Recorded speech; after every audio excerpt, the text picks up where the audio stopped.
দিদি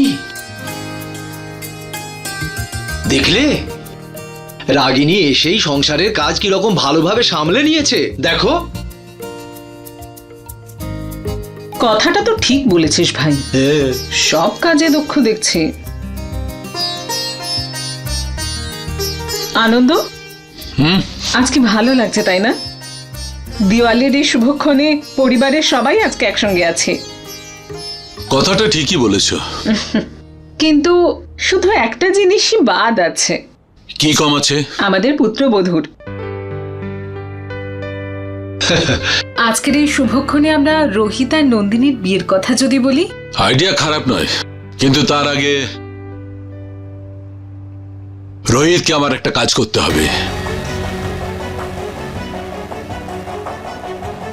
কাজ?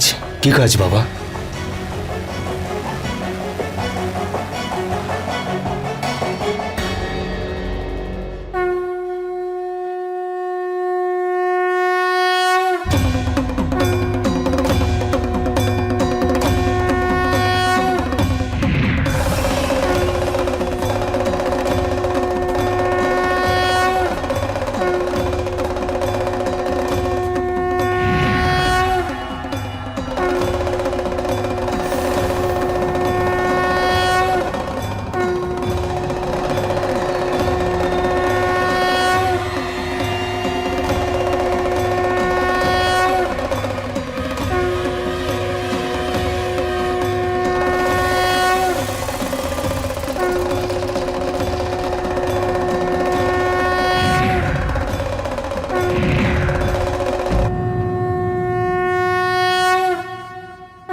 মহাদেবের আজ্ঞা প্রাপ্ত হয়ে আর ওনার আশীর্বাদ লাভ করে হীরা মুক্তি লাভ করেছে,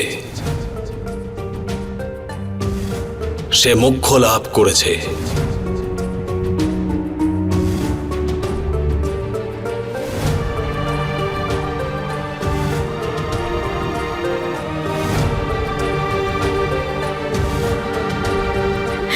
হীরা, আমি তোমার বলিদান ব্যর্থ হতে দেব না।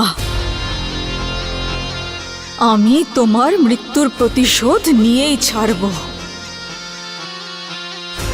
আমি ওই বেজিকে কিছুতেই ছাড়ব না, আর না ওকে, যে ওই বেজিকে তোমাকে আক্রমণ করতে পাঠিয়েছিল। ওদের প্রত্যেককে তাদের পাপের দণ্ড পেতেই হবে।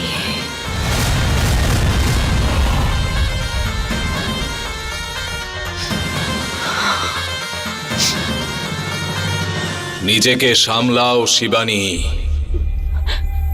হীরার মৃত্যুর দুঃখ আমাদের সবার, কিন্তু এটা ভুলে যেও না, আজই দীপাবলির সেই মহারাত্রি, যখন কেবল 3 মিনিটের জন্য আকাশ নাগমণির আলোয় উদ্ভাসিত হবে।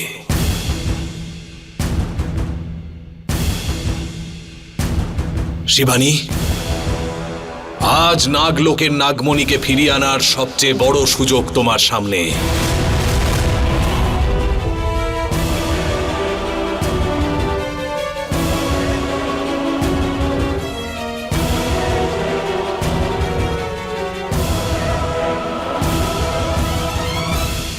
আমার মনে আছে গুরুদেব, আর আমার এটাও মনে আছে যে ওই জ্যোতি রাতের দ্বিতীয় প্রহরে দেখা দেবে।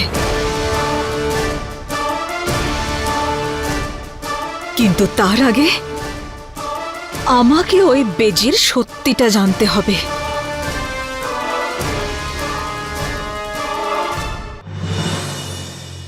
কে?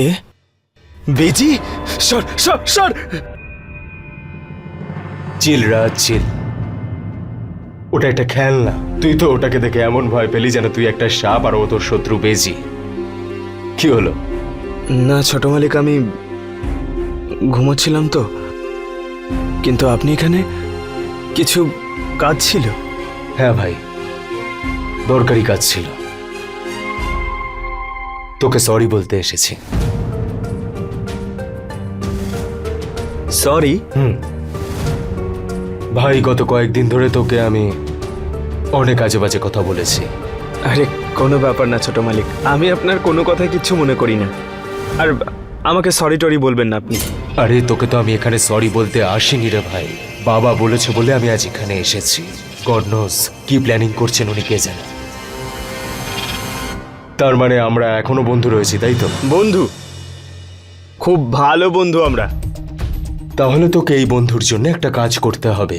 আপনি কাজ তো বলুন, আপনার জন্য প্রাণও দিতে পারি আমি। আরে ভাই তুই তো জানিস যে আমি নন্দিনীকে কতটা ভালোবাসি, জানিস তো। কিন্তু তোকে আমার জন্য খোঁজ করতে হবে যে ওরও আমার প্রতি সেম ফিলিংস রয়েছে কিনা। ছোট মালিক, আমি খোঁজ নেব।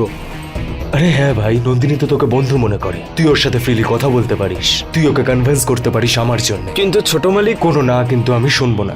আজ মম আর ড্যাড নন্দিনীর সাথে আমার বিয়ের ব্যাপারে কথা বলবে, কিন্তু তার আগে আমি ওর মনের অবস্থাটা জানতে চাই।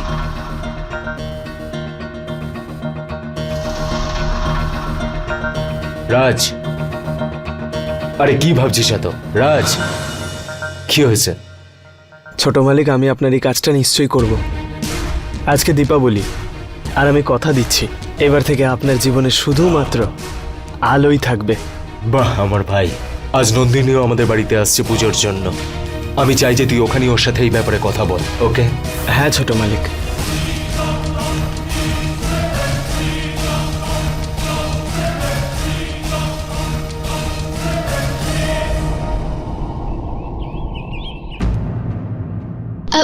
রাজবাবু, এই প্রদীপগুলো জ্বালাতে আমায় একটু সাহায্য করবেন?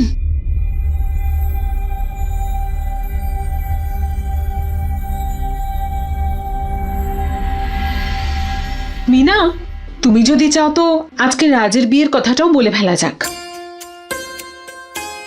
রাগিনীর সঙ্গে। কি সুন্দর মানিয়েছে দুজনকে। সারা জীবন ধরে দুজনে বিশ্বস্ত কাজের লোক হয়ে বাড়ির দেখাশোনা করবে, তোমার আর লক্ষণের মতো, তাই না? কি ঠিক তো? একদম ঠিক বলেছো দিদি। হ্যাঁ। ম্যাডাম, আমি পুজো জোগাড় করছি। নাও বোঝো কাণ্ড। লাড্ডু, লাড্ডু দাও। ভাই, নন্দিনীর জন্য যে আংটিটা আনতে বলেছিলাম ওটা কোথায়? নাও বোঝো এই কাণ্ড। তো। এই নাও সামলাও। 25 লাখ টাকার বোঝা সকাল থেকে সামলে বেড়াচ্ছি। ধরো ধরো। তুই রাখ এটা, আমার অনেক কাজ আছে। দিদি,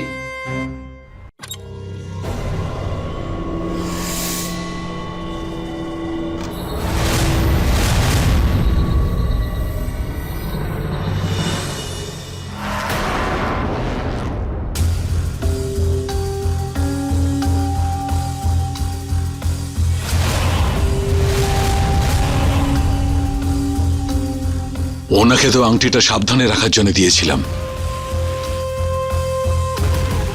ওই আংটিটা পরে কি করছে? নিশ্চয়ই কোনো গন্ডগোল আছে। জয় মা চামুন্ডা।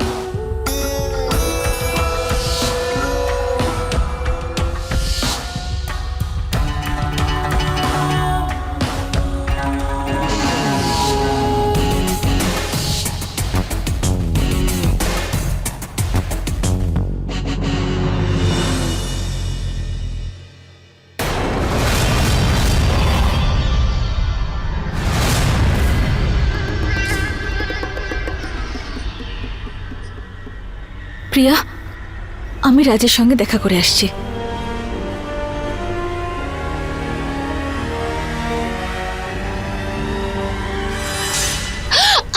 আমার আঙুলটা।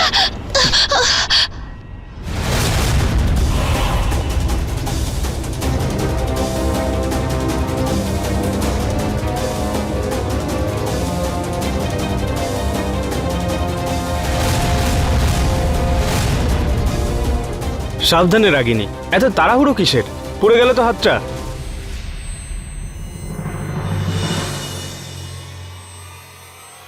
দেখো কতটা পুড়ে গেছে। চলো বরফ লাগিয়ে দিচ্ছি।